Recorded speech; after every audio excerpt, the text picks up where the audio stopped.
ও চরিত্রহীন মেয়ে, আমি কিছুতেই বিয়ে করবো না। সুযোগ পেয়ে আপনারা এই চরিত্রহীন মেয়েটি গুছিয়ে দেবেন আর আমি টের পাবো না ভেবেছেন? উঠানের একপাশে মাথা নত অবস্থায় বধূকে এসে দাঁড়িয়ে রয়েছে জয়ী। ধরনের সমস্ত কালো দাগ যেন আজ জোরপূর্বক তার সর্বাঙ্গে মেখে দেওয়া হচ্ছে। এই অপবাদ নির্ধারণ অসহ্যকর যন্ত্রণার অসহনীয় বটে।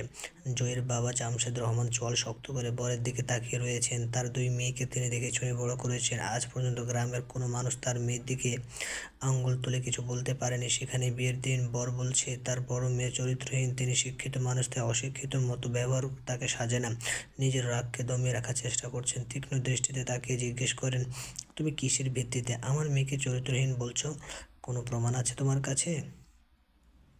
আলবৎ প্রমাণ আছে। মেম্বারের ছেলে নিজে এখানে উপস্থিত আছে, তাকে জিজ্ঞেস করুন তার সাথে আপনার মেয়ের প্রেম ছিল নাকি। বরের চটপটে স্বীকারোক্তি। এইবার আর জামশেদ রহমান রাগ দমিয়ে রাখতে পারলেন না। সজোরে থাপ্পড় বসালেন বরের গালে। হুঙ্কার দিয়ে বললেন, এক্ষুনি বরযাত্রী নিয়ে আমার বাড়ি থেকে বেরিয়ে যাবে। মেম্বারের ছেলের কথা শুনে তুমি আমার মেয়েকে চরিত্রহীন উপাধি দিচ্ছ?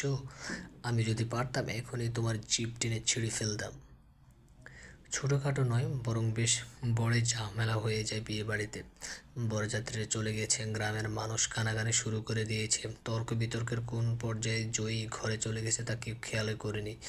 মেম্বারে বুকে যাওয়া ছেলে অনেক আগে থেকে জয়ীকে বিরক্ত করত। ভালোবাসার প্রস্তাব, এমনকি বিয়ের প্রস্তাবও দিয়েছিল। জয়ী কিংবা তার পরিবার রাজি হয়নি, যার ফলস্বরূপ বরযাত্রীকে কান পড়া দিয়ে এই বিয়ে ভঙ্গ করেছে। ঘরের চৌকাঠে মাথায় হাত দিয়ে বসে রয়েছেন জামশেদ রহমান। ভেতরের ঘর থেকে জয়ীর হাউমাউ করা কান্নার শব্দ ভেসে আসছে। আত্মীয় স্বজনরা বলাবলি করছে গ্রামের কোনো এক ছেলের সাথে জয়ীর বিয়েটা দিয়ে দিতে, কিন্তু জয়ী শিক্ষিত মেয়ে, তার উপযুক্ত কোনো ছেলে এই গ্রামে নেই। অন্য গ্রাম থেকেও বিয়ে ভাঙ্গা কোনো মেয়েকে বিয়ে করতে আসার জন্য কোনো ছেলে উদ্গ্রীব হয় নাই। জ্ঞাতশূন্য অবস্থায় তিনি কী করবেন বুঝতে পারছেন না। ছোট বোন জেসমিন রহমান তখন ভাইয়ের পাশে এসে বসেন। বোনকে পাশে পেয়ে এতক্ষণে হাউমাউ করে কেঁদে ওঠেন তিনি। ক্রন্দনরত স্বরে বলেন, এমন কেন হলো জেসমিন? আমার মেয়েটার সাথে এমন কেন হলো? আপনি কাঁদবেন না ভাইজান, জয়ীর কিছু হয়নি, বরং যা হয়েছে ভালো হয়েছে। আজ যেটা হলো, এটা যদি বিয়ের পর হতো, বিয়ের পর যদি ছেলে বলতো ডিভোর্স দিয়ে দিবে, তখন কি হতো বলেন তো? বরং শুকরিয়া আদায় করেন, আমাদের মেয়ে বেঁচে গেছে। আল্লাহ যা করেন ভালোর জন্যই করেন। খানিকক্ষণ চুপ করে থেকে বলেন, জয়ীর বিয়ে আজই হবে আমার অঙ্কনের সাথে। জামশেদ রহমান যেন আঁতকে উঠলেন, সেই সাথে ভীষণ অবাকও হলেন। তিনি বললেন, এসব কি বলিস? অঙ্কন জয়ীর চেয়ে 1.5 বছরের ছোট, তাতে কি আপনার বা জয়ীর তো কোনো সমস্যা হবে? সেটা কথা না জেসমিন, অঙ্কন রাজি হবে না। পাঞ্জাবির হাতায় চোখ মুছে বললেন তিনি। অঙ্কনকে রাজি করানোর দায়িত্ব আমার। আপনি রাজি নাকি সেটা বলেন। এটা তো আমার ভাগ্য। কিন্তু অঙ্কন, আপনি নিশ্চিন্তে থাকেন, আমার ছেলেকে আমি চিনি। আপনি কাজীকে ডাকেন আবার, আমি আসছি। জয়ী মাকে জড়িয়ে ধরে হাউমা করে কাঁদছে। পাশে বসে বোনের পিঠে মাথা রেখে অনবরত কেঁদে চলেছে ত্রয়ীও। ওদেরকে ঘিরে ছোটোখাটো একটা জটলা, চারপাশে অঙ্কনের দৃষ্টি ক্রন্দনরত ত্রয়ীর দিকে নিবদ্ধ। ত্রয়ীকে কাঁদতে দেখে ওর খুব কষ্ট হচ্ছে। সমুদ্রের গর্জনের মতো বুকের মাঝে বিষাদের ঢেউ তুলছে। ইচ্ছে করছে বুকের মাঝে চেপে ধরে বলতে, কাঁদবে না, তুমি কাঁদলে আমার খুব কষ্ট হয় জানো না। কিন্তু এতগুলো মানুষের সামনে সেটা কখনোই সম্ভব নয়, এমনকি আড়ালেও না। কারণ ত্রয়ীর প্রতি তার ভালোবাসার একপাক্ষিক। এখনও মনের কথাটি ওকে জানানো হয়নি। মেয়েটা অনেক স্বপ্নবিলাসী, ডাক্তার হবে, গ্রামের মানুষের সেবা করবে, বাবার স্বপ্ন পূরণ করবে। তাই শত শত ভালোবাসার প্রস্তাব পাওয়া সত্ত্বেও চোখ বন্ধ করে সেসব এড়িয়ে গেছে। তাই তো মনে মনে অঙ্কন পণ করেছে, যেদিন তুই সম্পূর্ণ ডাক্তার হয়ে যাবে, সেদিন একটা রিং নিয়ে হাঁটু গেড়ে ওর সামনে বসে বলবে, তোমায় আমি ভীষণ ভালোবাসি, একদম প্রথম থেকে। যখন তুমি কিশোরী, সদ্য ফোটা গোলাপের মতো, কখন যে সম্পূর্ণ নারীতে পরিপূর্ণ হয়েছে তা বুঝে ওঠার আগে থেকেই ভালোবাসি। ভালোবাসি তোমাকে, ভালোবাসি তোমার স্বপ্নকে। অঙ্কন। অঙ্কন। জেসমিন রহমানের কণ্ঠে নিজের নাম শুনে পিছিয়ে ফিরে তাকে অঙ্কন। চিন্তিত মুখে তিনি চেয়ে আছেন। অঙ্কন এগিয়ে গিয়ে জিজ্ঞেস করে, কিছু বলবে মা? তোর সাথে আমার কিছু কথা আছে। বলো, এদিকে আয়। অঙ্কন জেসমিন রহমানের সঙ্গে পাশের রুমে যায়। তিনি কোনোরকম ভনিতা ছাড়াই বললেন, তুই জয়ীকে বিয়ে করবি? অঙ্কনের মনে হলো ধরনের সুদীর্ঘ অম্বর তার মাথার উপর আছড়ে পড়েছে। মা এসব কী বলছে? সে কি মশকরা করছে? জেসমিন রহমানের সঙ্গে অঙ্কনের সম্পর্ক বন্ধুর মতোই, তবে মশকরা করার মতো সম্পর্ক এবং সিচুয়েশন কোনোটাই এখন নেই। সে তৎক্ষণাৎ কিছু বলতে পারল না। ছেলেকে চুপ থাকতে দেখে তিনি জিজ্ঞেস করলেন, কী রে, চুপ করে আছিস কেন? করবি না বিয়ে? মা তুমি কি পাগল হয়ে গেছো? জয় আর আমি, উদ্ভ্রান্তের মতো বলল অঙ্কন। হ্যাঁ, জয় আর তুই, সমস্যা কি? সমস্যা আছে মা, জয় আমার বয়সে বড়, অনেকটা সমবয়সী বলে নাম ধরে ডাকে, তার মানে এই নয় যে বিয়ে করব। পরিস্থিতিটা বোঝার চেষ্টা করো বাবা, এই মুহূর্তে আর কোনো যোগ্য ছেলে নেই যে জয়কে বিয়ে করবে। ভাইজানের অবস্থা খুব খারাপ। তুই তো জয়কে চিনিস, শান্ত গোছের মেয়ে, এত বড় একটা কষ্ট সহ্য করতে না পেরে যদি উল্টাপাল্টা কিছু করে বসে, তুই আর অমত করিস না বাবা। সম্ভব না মা, সম্ভব না, কোনোভাবেই সম্ভব না। আমি জয়কে কখনোই ওই চোখে দেখিনি, ওকে বিয়ে করা সংসার করা হবে না আমার দ্বারা। সব হবে, মানিয়ে নিলেই সম্ভব। তুই কি চাস, তোর মামার এই বয়সে কিছু হোক অথবা জয় উল্টাপাল্টা কিছু করুক, এখানে তুমি আমি কেন টানছো? এই বিয়ে ভাঙার পেছনে আমার তো কোনো হাত নেই। আমি জানি সেটা, সবাই তো ভাঙতেই জানে, তুই না হয় গড়ে দিলি। দন্ত দ্বারা নিজের ঠোঁট চেপে ধরে অন্যদিকে ঘুরে দাঁড়ায় অঙ্কন। সে চেয়েছিল ত্রয়ীকে ভালোবাসার কথাটা চেপে যাবে, কিন্তু এখন মনে হচ্ছে বলে দেওয়াই উত্তম হবে। তাই আর কোনো কিছু না ভেবেই বলে ফেলল, আমি ত্রয়ীকে ভালোবাসি মা। জেসমিন রহমান চমকে ওঠেন। একই বাড়িতে থাকে ওরা, ডাক্তারি পড়াশোনার জন্য ত্রয়ীও ওদের সঙ্গে থাকে, অথচ এমন কোনো কিছুই তিনি দেখেননি। ত্রয়ীও তোকে ভালোবাসে? জিজ্ঞেস করেন তিনি। তাকে একই সঙ্গে উপায়ন্তরহীন এবং দ্বিধাগ্রস্ত দেখাচ্ছে। অঙ্কন নির্মল কণ্ঠে জানালো, জানি না। আমি যাকে ভালোবাসি এটাও তুই জানে না। ফোঁস করে একটা নিঃশ্বাস ত্যাগ করলেন তিনি। এতক্ষণে যেন শ্বাসরুদ্ধ হয়েছিল এবং এখন সে নিশ্চিন্ত। তিনি বললেন, বেশ, যেটা জানে না সেটা অজানাই থাক। ত্রয়ীর জন্য ছেলের অভাব হবে না, এমনও না যে তোদের সম্পর্ক আছে, কিন্তু এই মুহূর্তে জয়ীর পাশে তোকে প্রয়োজন। নিজের মাকে যেন অচেনা লাগছে অঙ্কনের। ছেলের ভালোবাসার মূল্য নেই তার কাছে। অঙ্কন অসহায় দৃষ্টিতে তাকিয়ে বলে, সব যেন তুমি কথা বলছো মা। তিনি কঠোর সুরে বললেন, আজ পর্যন্ত আমি তোমার কাছে কিচ্ছু চাইনি। আজ চাচ্ছি এবং আদেশ করছি, তুমি জয়ীকে বিয়ে করবে। আমি মা হয়ে তোমাকে আদেশ করছি, শুনেছি তুমি? মায়ের দিকে স্তব্ধ হয়ে তাকিয়ে থাকা ছাড়া আর কিছুই বলতে পারছে না অঙ্কন। চারদিকে সব কিছু মরুভূমি মনে হচ্ছে, আর সে তৃষ্ণার্ত এক পথিক। তখন দরজার পাশ থেকে ত্রয়ীর গলা শোনা যায়, ফুপি আব্বু ডাকছে তোমায়। কাজে চলে এসেছে। ত্রয়ীর কণ্ঠস্বর অঙ্কনের বুকে তিলের ফলার মতো বিধে। কি ভারী সে যন্ত্রণা, কি বিস্ময় সে যন্ত্রণার জ্বালা। কীভাবে সে ত্রয়ীকে রেখে জয়ীকে বিয়ে করবে? কীভাবে সে মায়ের অবাধ্য হবে? সে মায়ের আদেশ পূরণ করবে নাকি ভালোবাসা বিসর্জন দেবে? জেসমিন রহমান চলে যাওয়ার পর ত্রয়ী শান্ত ভঙ্গিতে তাকে অঙ্কনের দিকে, যে দৃষ্টিতে এতক্ষণ বর্ষার জলে টইটম্বুর ছিল, সে দৃষ্টিতে এখন প্রদীপ্তের ছাপ। ত্রয়ী বলল, আল্লাহ আল্লাহ আপনাকে নিশ্চয়ই দেবদূত হিসেবে পাঠিয়েছিল, নয়তো অফিসের এত কাজ ব্যস্ততা থাকার পরেও কেন আপনি বিয়েতে আসতে যাবেন? আল্লাহর অশেষ রহমত। আপনার ঋণ কখনো হয়তো আমরা শোধ করতে পারবো না, চিরদিন ঋণী হয়ে থাকবো। আমাদের পরিবারের সম্মান, আপুর জীবন বাঁচিয়েছেন আপনি। আমি ভীষণ খুশি হয়েছি আপনি আমাদের বিপদে এগিয়ে এসেছেন। ব্যর্থ যোদ্ধার মতো স্তম্ভিত অঙ্কন। সে এসেছিল ত্রয়ীর জন্য, সকল ব্যস্ততাকে একপাশে ফেলে শুধু কিছুটা সময় হাসি খুশি ত্রয়ীকে দেখবে বলে এসেছিল। আর এই আশাটাই এখন তার কাল হয়ে দাঁড়ালো। ত্রয়ীও ধরে নিয়েছে অঙ্কন বিয়েটা করবে। সে আসলে কি করবে, এখন কি করা উচিত?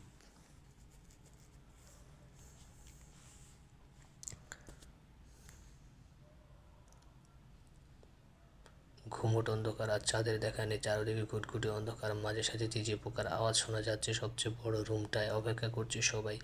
অঙ্কন এখনও আসেনি। জামশেদ রহমানকে চিন্তিত দেখালেও জেসমিন রহমান একদম নিশ্চিন্ত, পাথরের মূর্তির মতো এক ভঙ্গিতে বসে আছে। জয়ী নীরবে, চোখের থেকে গড়িয়ে পড়ছে অশ্রুকণা। সে নিশ্চল।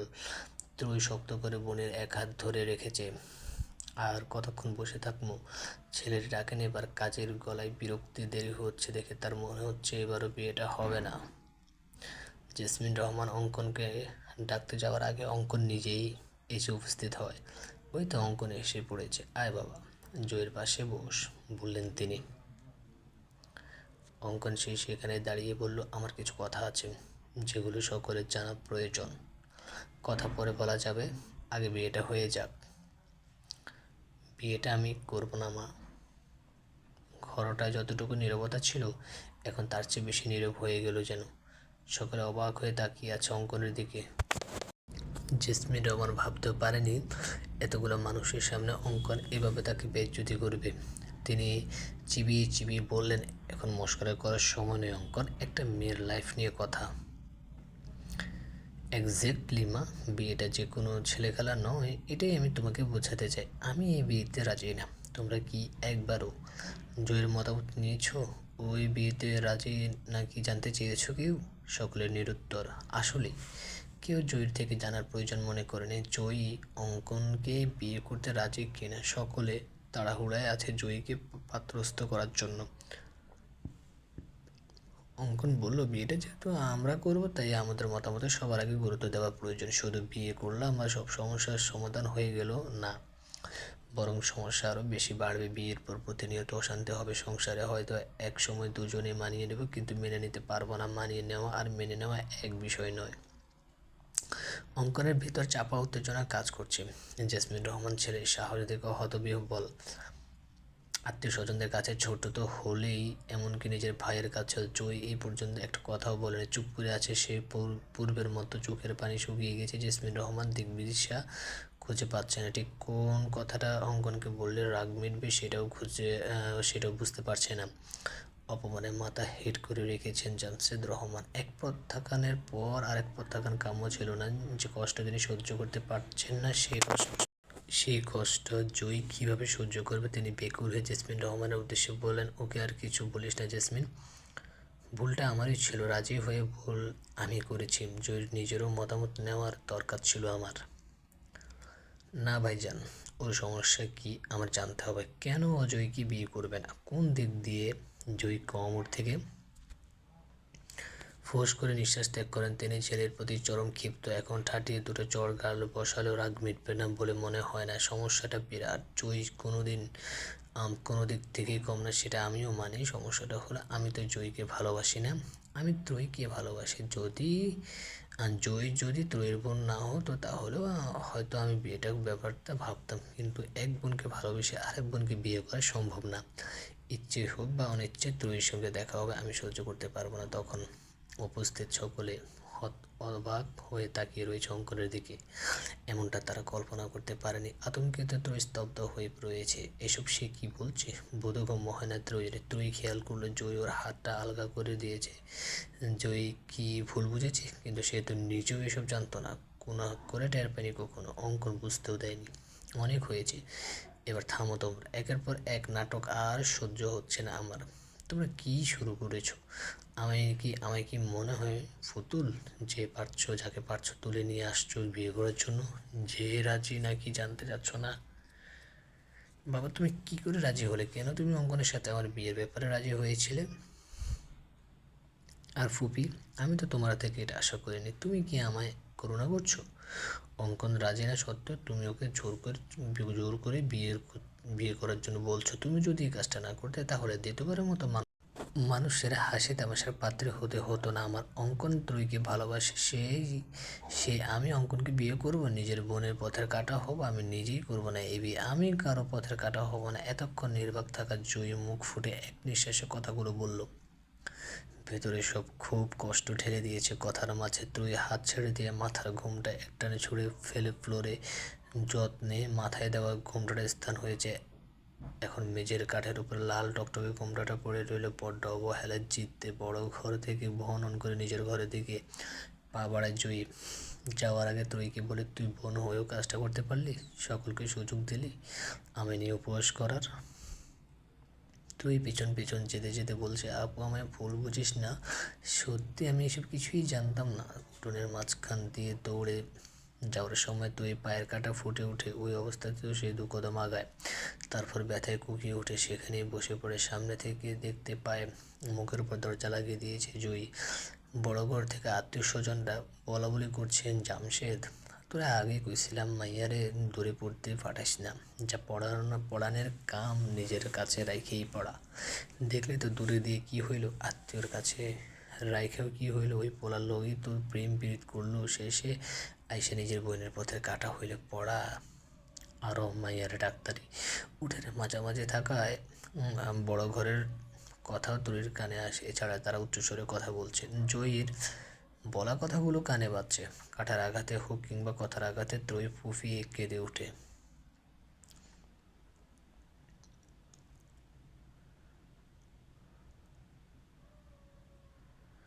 বিছানার এক কোণে উবু হয়ে শুয়ে আছে তুই, চোখের জল বালিশের এক সাইডে ভিজে গেছে, যত ফোঁটা চোখের পানি বলছে বালিশে, সেটা শুষে নিচ্ছে নীরবে কাঁদতে কাঁদতে। কখনো কখনো ভেতর থেকে বেরিয়ে আসে দীর্ঘশ্বাস। যা হওয়ার ছিল না তাই হচ্ছে, এমনটা না হলে কি খুব বেশি ক্ষতি হয়েছে? তবু ত্রয়ী, ঘুমিয়েছিস কয়টা? কপাটের বাইরে দাঁড়িয়ে জিজ্ঞেস করলেন ত্রয়ীর মা। ঘর ঘুটঘুটে অন্ধকার থাকে, তিনি বুঝতে পারছেন না ত্রয়ী কি ঘুমিয়ে আছে নাকি জেগে আছে। ত্রয়ী চটপট করে উঠে দুই হাতে চোখের পানি গালে লেগে থাকে পানি মুছে ফেলে যথাসম্ভব কণ্ঠ এবং নিজেকে স্বাভাবিক করে বলে, জেগে আছে মা তুই। তিনি ঘরে লাইট এসে চালান, ত্রয়ীর দিকে শান্ত দৃষ্টিতে কয়েক সেকেন্ড তাকিয়ে থেকে বিছানায় বসেন। খুবই শান্তভাবে জিজ্ঞেস করেন, কবে থেকে তোদের সম্পর্ক? মায়ের কণ্ঠে চাপা বিষাদের সুর, অবিশ্বাসের রেশ। ত্রয়ীর কষ্ট হয়, ধরে আসা কণ্ঠে বলে, আমাদের কোনো সম্পর্ক নেই মা। আমি বিশ্বাস করি একটা পর অঙ্কন ভাই যে আমি পছন্দ করে আমি নিজেও জানতাম না। একই বাসায় থাকলে আমাদের কথা হতো খুবই কম, বলতে পারতো হতোই না। তার সাথে আমার দেখা হতো শুধু রাতে খাওয়ার টেবিলে।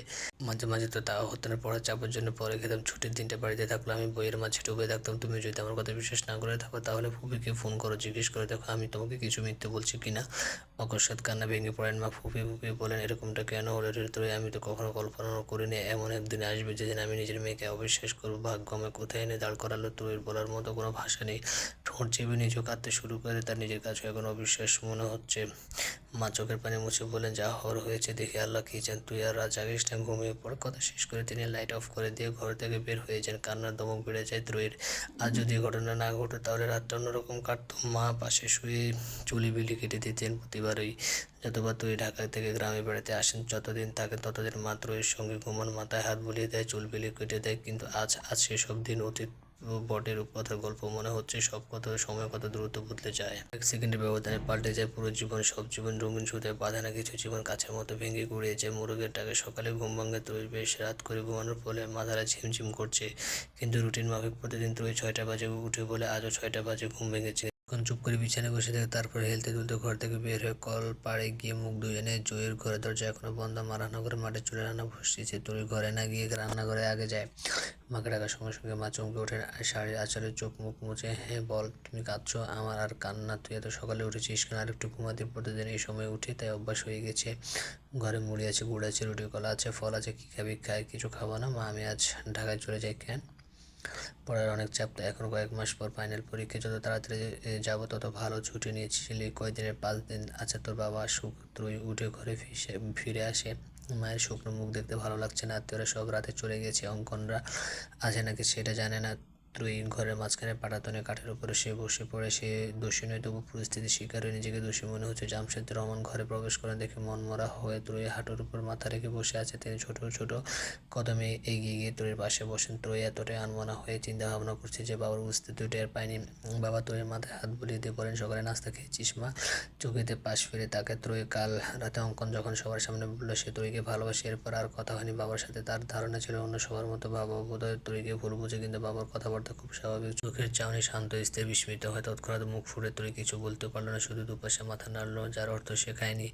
এ কথা শুনে বাবা স্মিত হাস্য বললেন, কেন? ঢাকা শহরে নাস্তা ছাড়া গ্রামে নাস্তা মজা লাগে না? বাবার কথা শুনে মনে হচ্ছে কাল রাতে কিছুই হয়নি, সবটাই ত্রয়ীর কল্পনা মাত্র। আসলেই কল্পনা নাকি বাবাই অতি স্বাভাবিক ব্যবহার করছেন?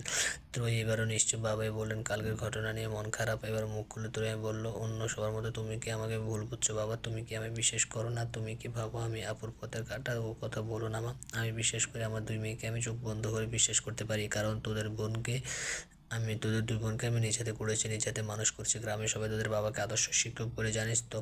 সে বাবার আদর্শে তোর আদর্শিত হয়েছিস। গ্রামের মানুষ আত্মীয়রা যে যাই বলুক না কেন, আমি তো আর জানি আমার মেয়েরা কেমন। তাছাড়া আত্মীয়রা যখন উল্টাপাল্টা কথা বলেছিল তখন অঙ্কন পরিষ্কারভাবে বলে দিয়েছে সে একপাক্ষিক ভালোবাসে তোকে, তোর সাথে ওর কোনো সম্পর্ক নেই। কিন্তু আপু আমায় ভুল বুঝছে। আপু ও ধারণা আমি সব জানতাম। আপু আমার উপর রাগ করে আছে। ওর কথায় মন খারাপ করিস না রে মা। মেয়েটা মানসিক অবস্থা বুঝতেই তো পারছিস, পরিস্থিতি শিকার। জয়ী ভুলটা আমারে, ওকে অঙ্কনের বিষয়টা আগে জানানোর প্রয়োজন ছিল। কথা বলতে বলতে কান্না ভেঙে পড়েন তিনি। পাঞ্জাবের হাতে চোখ মুছে ওঠেন, তখন থেকে জয়ের কণ্ঠস্বর ভেসে আছে। সে বেশ জোরে শব্দ করে বলে, মা রান্না কি হয়নি এখনো? না হলে যা আছে দাও খেতে, আমার দেরি হয়ে যাচ্ছে। জামশেদ রহমান তার ত্রয়ীর দরজায় গিয়ে দাঁড়ান। ত্রয়ী একবার শুধু ওদের দিকে দৃষ্টিপাত করে মায়ের দিকে তাকায়। মা রান্নাঘর থেকে বেরিয়ে এসে জিজ্ঞেস করে, কোথায় যাবি তুই? স্কুলে, প্রাইভেট পড়ার আগে, তারপর ক্লাস। মা অবাক হয়ে জিজ্ঞেস করেন, তুই আজ স্কুলে যাবি? হ্যাঁ যাবো। কেন, নিষেধ আছে? কিছু থাকলে দাও, নয়তো চলে যায়। মা অসহায়ভাবে বাবার দিকে তাকান। বাবা নির্বাক। বাবা বলেন, ঘরে যা খাবার আছে দিচ্ছি। জয় এখন রক্ষু মেজাজে ছিল না, তবে রাগে ছিল। ওর এমন পরিবর্তন মা বাবাকে পীড়া দিচ্ছে, কিন্তু তারা বুঝতে পারেন জয়ের মনের অবস্থা এখন ভীষণ খারাপ, কোনো কাজে এখন বাধা দেওয়া ঠিক হবে না। জয়কে ঘরে যাওয়ার জায়গা করে ত্রয়ী সরে দাঁড়ায়। জয় হাই স্কুলের টিচার, ছাত্রছাত্রী যারা জয়ের কাছে প্রাইভেট পড়ে ওদের মেসেজ করে জানিয়ে দিয়েছে আজ যেন প্রাইভেটে পড়তে আসে। ওদের মধ্যে কেউ কেউ পরিবার সহ জয়ের বিয়েতে এসেছিল, তাই ওদের জানার রাতে কী হয়েছিল। এরপর আজ হুট করে প্রাইভেট, সবাই তো অবাক হয়েছে, উন্মুখ হয়ে বসে আছে জয়ের আসার। জয় আসা মাত্র সকালে উঠে দাঁড়ায়। জয় মুখ থমথমে গম্ভীর। ছাত্রছাত্রীর সঙ্গে জয় সবসময় হেসে হেসে কথা বলে, দুষ্টুমি করে, কিন্তু ওই দিন জয়ের সাথে আজ ওই জয়ের মিল নেই বললেই চলে। জয় চুপচাপ বসে থাকে কিছুক্ষণ, তারপর বলে যেটা পড়া ছিল ওইটা যেন লিখে সে মাথা নিচু করে বসে থাকলে বুঝতে পারে ওরা একে অপরের দিকে চাওয়াচাওয়ি করছে। কৌতূহল ওদের সবার মাঝে। ক্লাসে প্রবেশ করার আগে ছাত্রছাত্রীদের কথোপকথন ওর কানে এসেছে। ওদের কথোপকথনের কেন্দ্রবিন্দু ছিল জয়। কেউ মোহমিতে দেখাচ্ছে, কেউ তো আবার করুণা, কেউ বা আবার হাস্যরত কাহিনী বানাচ্ছে। 1 ঘন্টা প্রাইভেট পড়ে জয় টিচার্স রুমে ফিরে আসে। কলেজদের সামনে দাঁড়াতে তার ভীষণ লজ্জা লাগছে। গতকাল তাদের অনেকেও বিয়ের উপস্থিতি ছিল। জয়ের মনে হচ্ছে বাইরে থেকে বের হয়ে ভুল করেছে। হ্যান্ডব্যাগ টেবিলের উপরে রেখে একটা চেয়ার টেনে বসে, ছুটি এত তাড়াতাড়ি শেষ ম্যাডাম? আজই চলে আসলেন যে? কথাটা বলে জয়ের এক কলিগ যে সে বিয়েতে যায়নি, তবে মনে হয় না এতক্ষণে তিনি জানতে পারেনি গতকাল কী হয়েছে। আরেকজনে তখন বলল, স্যার বাদ দিন এসব কথা এখন। কেমন আছেন ম্যাম জয়ী? আর তিনি বিয়েতে এসেছিলেন, সাহায্য করলেন নাকি করুণা বোঝালেন? জয়ী মাথা নাড়িয়ে বলল, ভালো। স্কুলে সকালে বাঁকা চোখে তাকানো, স্কুল কেন এসেছে আজ জিজ্ঞেস করে, সম্মুখে দাঁড়িয়ে সমবেদনা দেখানো, নাম করে টিটকারি করা, মজা করা, এসব কিছু জয়ীকে তিক্ত করে তুলছে। দম বন্ধ হয়ে আসছে তার। টিফিন টাইমে কাউকে কিছু না জানিয়ে স্কুলের থেকে চলে আসেন। বাজারে দোকানপাটে দোকানদার, কয়েকজন রিক্সাওয়ালা, কম বেশি সবাই জয়ীকে চেনে। তারা ওকে দেখে কানাকানি করছে, ফিস ফিস করে কথা বলছে। কোনো কিছু জয়ী দৃষ্টিগোচর হচ্ছে না। গ্রামের মহিলাগণ তো সরাসরি ধিক্কার জানাচ্ছে। পুরো রাস্তায় দুদিনের পরিচিত মানুষগুলো অপরিচিত রূপ দেখতে দেখতে এসেছে, সহ্য হচ্ছে না আর। বাড়িতে পৌঁছে দৌড়ে নিজের ঘরে চলে যায় জয়ী। বিছানার উপর দপ করে বসে হাওমাও করে কান্না শুরু করে। মুখে হাত চেপে ধরে কান্নার শব্দ আটকানোর চেষ্টা করে। 2 হাতের মাথার চুল মুষ্টিবদ্ধ করে আঝাহারি করে কান্না করে। কান্না করতে করতে দম আটকে আসে তার। জগৎ করে বলে, আল্লাহ কী দোষ ছিল বলতে পারো? এরা কেন আমাকে সুস্থভাবে বাঁচতে দিচ্ছে না? কেন? কান্নার দম বেড়ে যায় জয়ের। প্রচণ্ড রাগ, জেদ, ক্ষোভ বিষাদে চোপে ধরে তাকে। 2 হাতে চোখের জল স্রোত মোছার চেষ্টা করে আনলার উপর থাকা একটা ওড়না টেনে নেয়। যতবার চোখের পানি মুছছে ততবার পানিতে ভরে যাচ্ছে। একটা চেয়ার নিয়ে খাটের উপর উঠে বসে ফ্যানের সাথে খুব শক্ত করে ওড়নাটা বাঁধতে শুরু করে। মুক্তি দিয়ে যাবে সেই সবাইকে। এই কষ্টই দহন অসহ্য বেদনাদায়ক। বাইরে থেকে হট্টগোলের আওয়াজ শোনা যাচ্ছে। জয়ের মা কলপাড়ে পা পিছতে পড়ে গেছেন। তার চিৎকারে দমকে বাড়ির সবাই এবং আশেপাশে যারা ছিল সবাই দৌড়ে এগিয়ে আসে। পা মুচকে গেছে, সবাই ধরাধরি করে ঘরে নিয়ে যায়। জামশেদ রহমান ত্রয়ীকে বলেন, জয়ের ঘর ভেতর থেকে লাগানো, স্কুল থেকে এসেছে বোধহয়, ওকে ডেকে নিয়ে আয় মা তাড়াতাড়ি। ত্রয়ী মায়ের পাশ থেকে উঠে জয়ের ঘরের কাছে যায়। দরজার বেশ কয়েকবার করাঘাত করেও কোনো সাড়া শব্দ পাওয়া যায় না। ত্রয়ী এবার চুপ হয়ে যায়। ভেতর থেকে কেমন যেন একটা শব্দ আসছে, পূর্বের তুলনায় এবার আরও জোরে জোরে করাঘাত করে জয়ী। ফলাফল শূন্য। আশঙ্কা জাগে মনে। দৌড়ে ঘরের পেছনে জানালার কাছে চলে যায়। ধাক্কা দিতেই ভিজিয়ে রাখা জানালাটা খুলে যায়। জয়ী ফ্যানের সাথে ঝুলছে, পা ছোড়াছুড়ি করছে। ত্রয়ী এই দৃশ্য দেখে হতভম্ব হয়ে যায়। গলা দিয়ে কোনো শব্দ বের হচ্ছে না, হাত পা কাঁপছে সমানে। প্রথমে একটা ফাঁকা চিৎকার দেয়, এবার গগন বিদারী চিৎকার করে জামশেদ রহমানকে ডাকে। ত্রয়ী এমন চিৎকার শুনে জামশেদ রহমান সহ আরও কয়েকজন এগিয়ে আসেন। উঠানে এসে শুনতে পায় ত্রয়ী চিৎকার করে কাঁদছে। শব্দ অনুসন্ধান করে ঘরের পিছনে এসে দেখতে পায় ত্রয়ী জানালার থাকা বাঁশের গ্রিলগুলো খোলার চেষ্টা করছে, উদ্ভ্রান্তের মতো আচরণ করছে। ত্রয়ী কী হয়েছে মা, এমন করছিস কেন? বলতে বলতে জামশেদ রহমান ত্রয়ীর কাছে এগিয়ে যায়। দৃষ্টি আপনা আপনি জানালার দিকে ঘরের ভিতর প্রবেশ করে। ত্রয়ীর মুখ ফুটে কিছু বলা লাগে না। এবার তিনিও নিজেও চিৎকার শুরু করেন। সবার উদ্দেশ্যে চিৎকার করে বললেন, দরজা ভাঙো তাড়াতাড়ি, সবাই দরজা ভাঙো।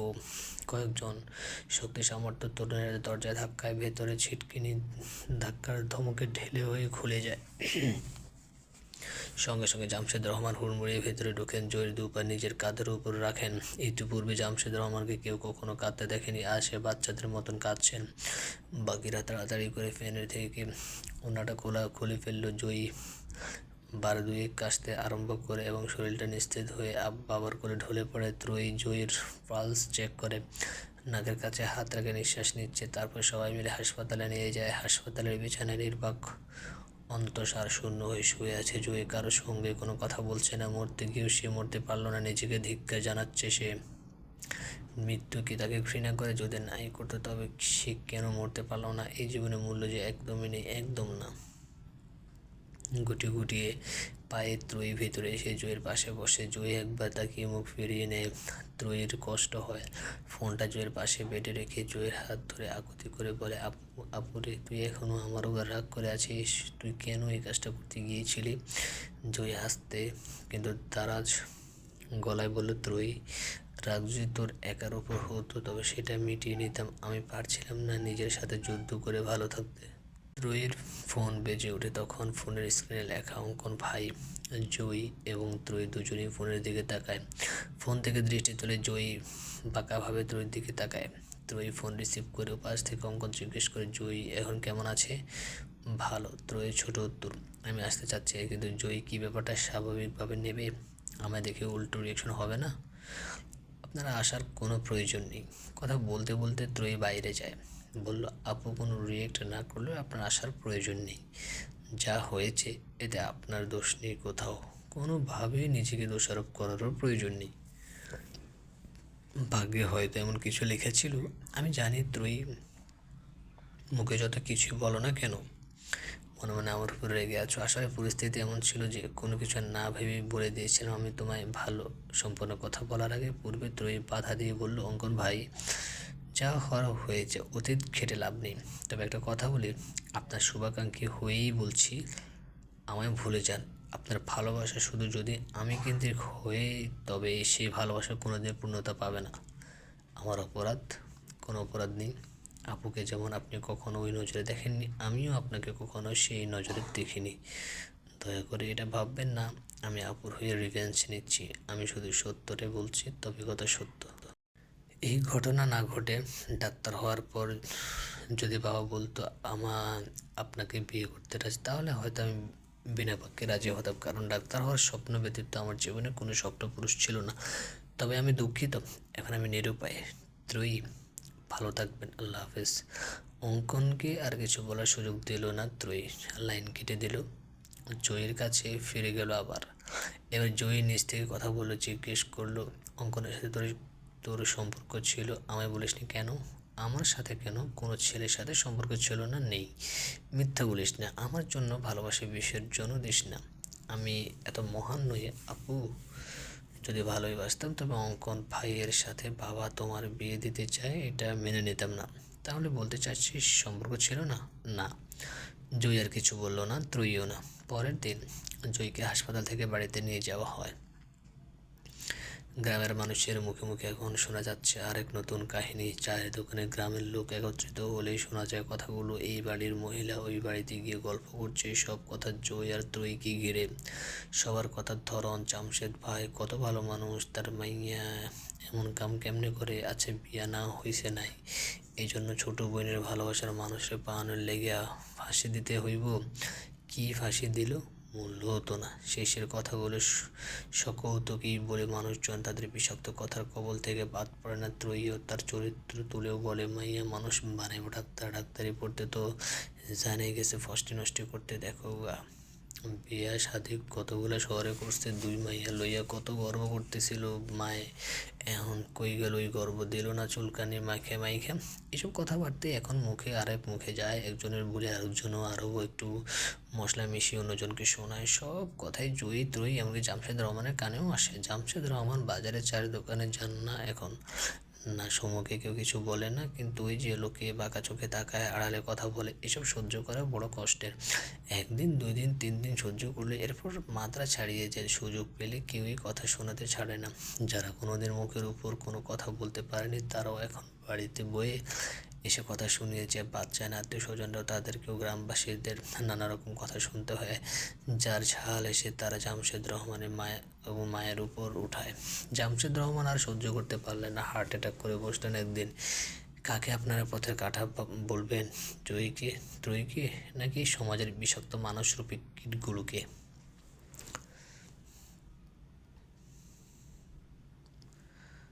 সময়টা শীতকাল। শীতের ঠান্ডা বাতাসের দাপটে টিকে থাকা মুশকিল, হাড় হিম হয়ে আসে। গায়ে গরম কাপড় থাকা সত্ত্বেও শীত মানছে না। শহরের তুলনায় গ্রামের বরাবরই শীত বেশি থাকে। এবারও তার ব্যতিক্রম হয়নি। উঠানে এসে দাঁড়ালে তাতে দাঁত বাড়ি লাগে। ঠিক এতটাই শীত।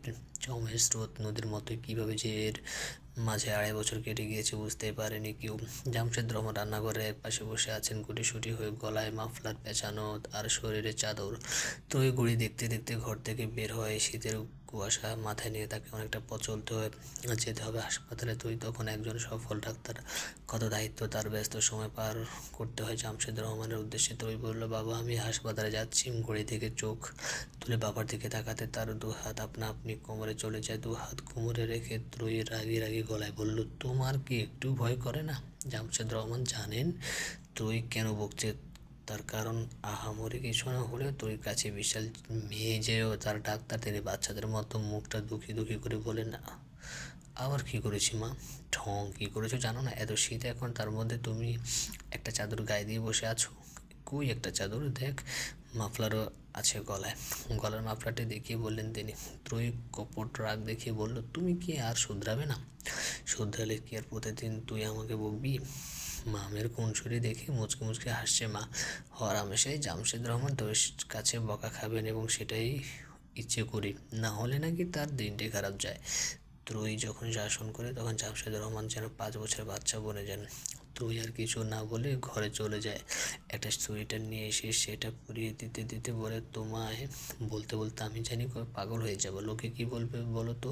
বলবে মেয়ে ডাক্তার হলে কি হবে, নিজের বাবাকে সুস্থ রাখতে পারে না। আমার মেয়ে লোকের কথার ধার ধারে না, সেটা আমি ছাড়া আর ভালো কে জানে। এ কথা শেষে গভীরভাবে বাবার দিকে দৃষ্টিপাত করে ত্রয়ী। সত্যি তো বাবার অজানা নয় এই বিষয়টা। তৎক্ষণাৎ সম্বিত ফিরে পেয়ে মানিক মাংকি টুপি পরাতে পরাতে বলে, দেরি হয়ে যাচ্ছে আমার। একই রে, মাংকি টুপি পরাতে হবে? অসহায়ভাবে বললেন তিনি। ত্রয়ী মেকি ধমক দিয়ে বলল, একদম চুপ, কোনো টালবাহানা করলে চলবে না। মানকি টুপি পরলে কানে বাতাস লাগে না। যথাজ্ঞা আম্মাজান, এখন আমি আসছি, সাবধানে যাস। আমি কি একটু এগিয়ে দিয়ে আসবো? কোনো প্রয়োজন নেই। আচ্ছা। সুবোধ বালকের মতো ঘাড় নাড়লেন তিনি। ত্রয়ী জানে বারণ করার সাথে বাবা পিছু পিছু আসবে লুকিয়ে, এটা নতুন নয়, অনেক আগে থেকেই হয়ে আসছে। ত্রয়ী মুচকি মুচকি হাসছে। টিচার্স রুমে বসে বসে সকালে পত্রিকা পড়ছিল জয়ী। পত্রিকা পড়া তার অভ্যাস নেই, কলেজে সেই সময় কাটাতে পড়ে। এই কলেজে সমাজকর্মে শিক্ষক হয়ে জয়েন করেছে, 1 বছর হবে। পত্রিকার একটা শিরোনামে জয়ীকে চোখ আটকে যায়। সুনামগঞ্জ জেলার বিয়ের দিন বিয়ে ভেঙে যাওয়ায় তরুণীর আত্মহত্যা। বিস্তারিত পড়ে জয়ী যা বুঝলো, বিয়ে ভাঙার কষ্টের চেয়েও গ্রামবাসী নানান ধরনের কথা সহ্য করতে না পেরে মেয়েটি আত্মহত্যা করেছে। জয়ের বুকের গহীন থেকে দীর্ঘশ্বাস বেরিয়ে আসে। মনে পড়ে যায় সেদিনের কথা, যদি আজ পৃথিবীর বুকে বেঁচে না থাকতো তাহলে তাকে নিয়েও হয়তো এমন একটা শিরোনাম তৈরি হতো। সেদিনের পর জয়ের পথ চলাটা এতটা সহজ ছিল না, বরং বেঁচে থাকাটা তার কাছে অভিশাপ বলে মনে হতো। গ্রামের মানুষ, সমাজের মানুষ যেন পণ করে বসেছিল, কিছুতেই তারা জয়ীকে বাঁচতে দেবে না। না, তারা জয়ীকে প্রাণে মারবে না, মারবে কথার আঘাতে। পরে মরে গেলে তো বেঁচেই গেল, কিন্তু এই যে গ্রামবাসীর কথা শোনা, অপমান, লাঞ্ছিত হয়, এসবের পর জয়ের মনে হতো সে ঠিক বেঁচে নেই, একদম জীবন্ত লাশের মতো। সে চুপ ছিল, নীরব রেখেছিল নিজেকে, গুটিয়ে নিয়েছিল সবার থেকে। কিন্তু বাবার হার্ট অ্যাটাকে তাকে আর একটা ধাক্কা দেয়। সে বুঝেছে এক শুধুমাত্র তার জন্যই আজ বাবার এই পরিস্থিতি। আরও একবার সে বোকার মতো সিদ্ধান্ত নেয়। দ্বিতীয় সিদ্ধান্ত আত্মহত্যায় ছিল। তার বোধ বুদ্ধি ছিল না তখন, নির্বোধ ছিল, একদম নির্বোধ। কেননা জ্ঞানী ব্যক্তি, বুঝদার ব্যক্তি কখনো আত্মহত্যার পথ বেছে নেয় না। জয়ী নিঃসন্দেহে এখন বুঝদার ব্যক্তি, কারণ আগের সেই বোকামির কথা মনে পড়লে সে নিজেকে নির্বোধ বলে গালি দেয়। আফসোস লাগে কী করে সেই এই কাজগুলো করতে গিয়েছিল। তখন আশার আলো হয়ে আসে। ত্রয়ী প্রথমবারের মতো দ্বিতীয়বারও আল্লাহ ত্রয়ীকে পাঠায়।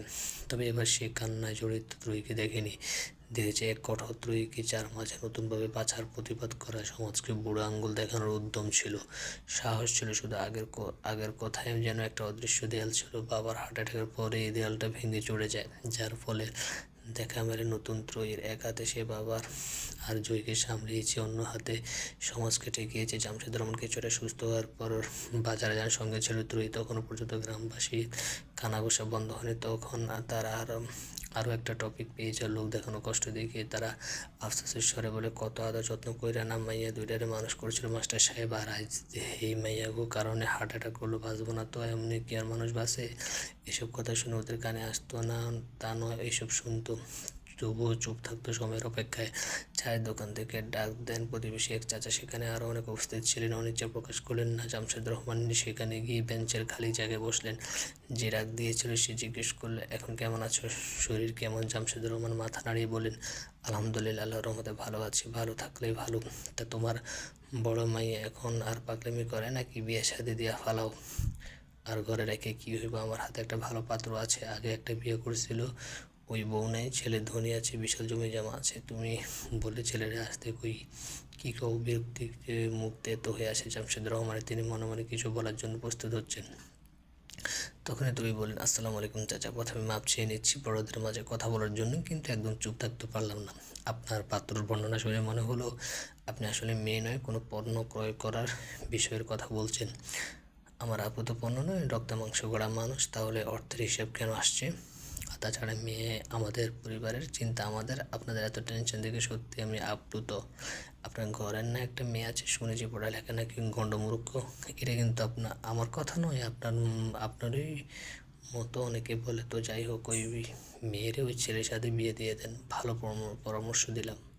চাচা তেলে বেগুনে জ্বলিয়ে উঠলেন। এতগুলো মানুষের সামনে হাঁটুর বয়সী এক মেয়ে তাকে অপদস্থ করেছে, এটা তিনি কিছুতে মানতে পারছেন না। তিনি প্রায় চেঁচিয়ে বললেন, জামশেদ, মাইয়ারে দেখি বেয়াদব বানাইছো।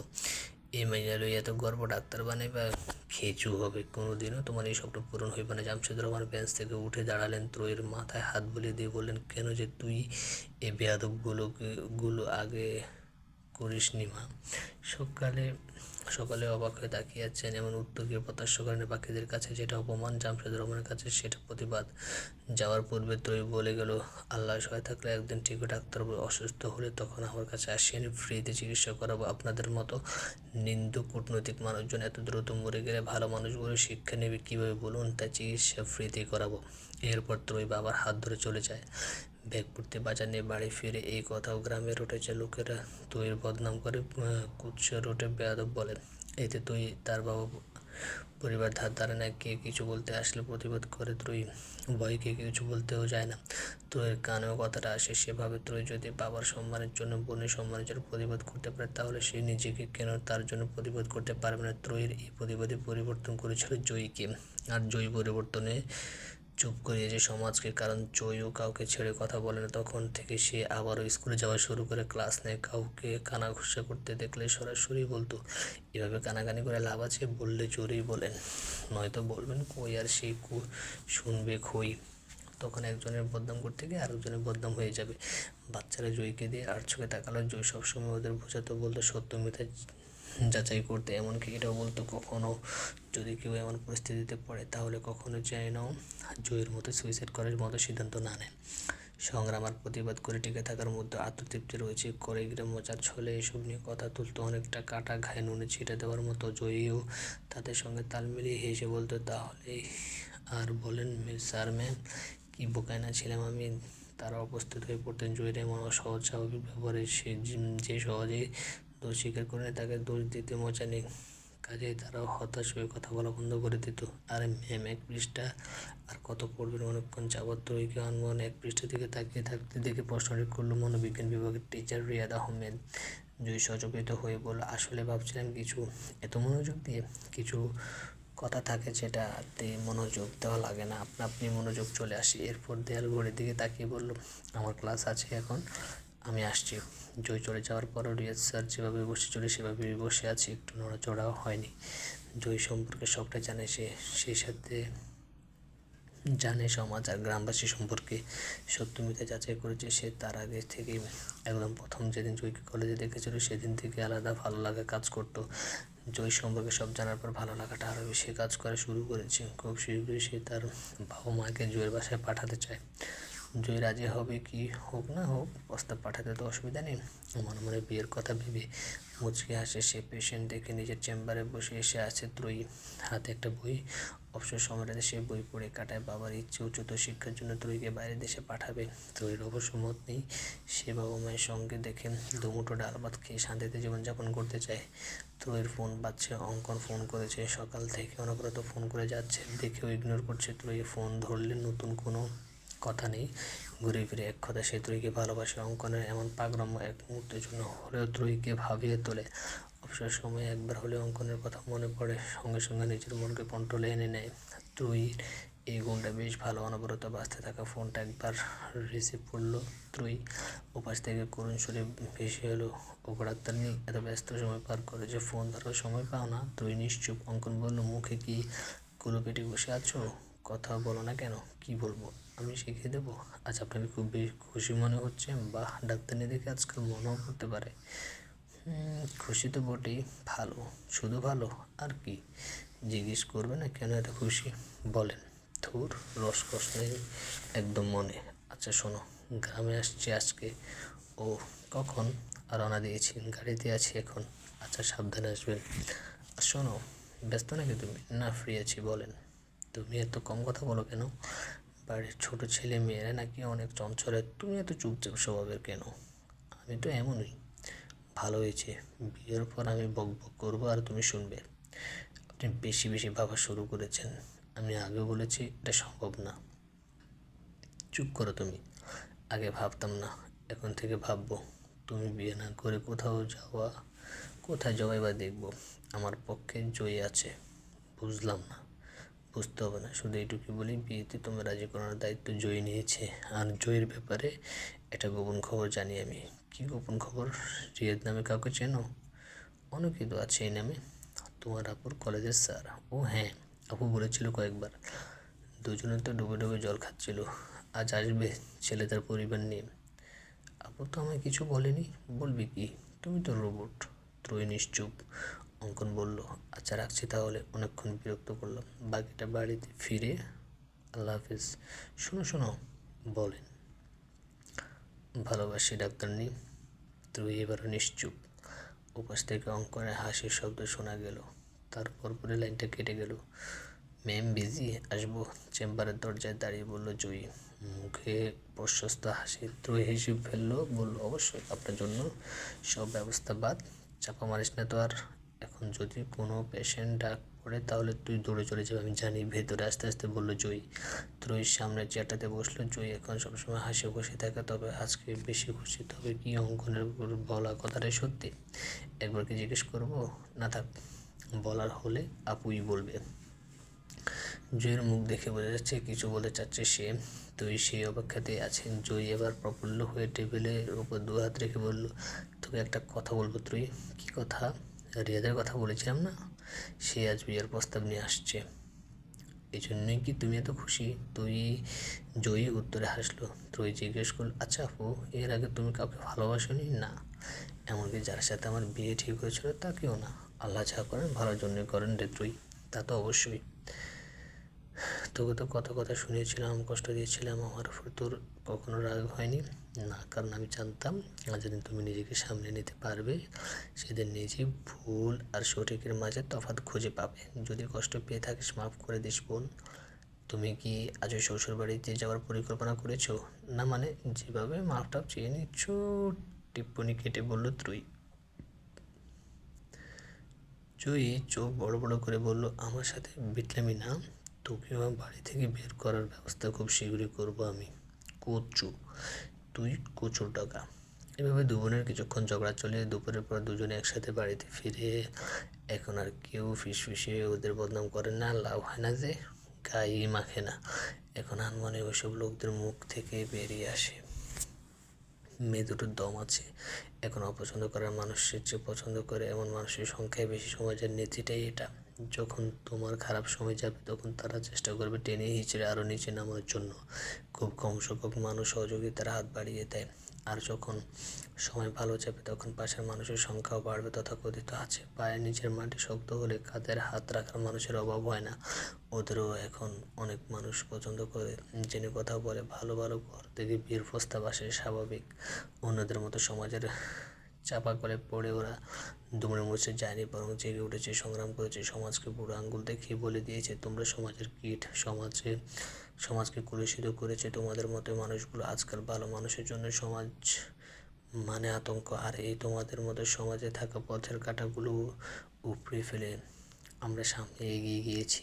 শেষের গল্পে দুটো মেসেজ দিয়ে ইতি টানছি। মেসেজ দেখ, একটা বিয়ে ভাঙা মেয়ে কখনো সমাজের কারো পথের কাঁটা হয় না, বরং ওই মেয়েটির জীবনে সমাজের কিছু বিকৃত মস্তিষ্কের মানুষের পথের কাঁটা হয়ে দাঁড়ায়, যা মারিয়ে যাওয়া দুষ্কর। আর যে পারে সে সফল, সে সাথী।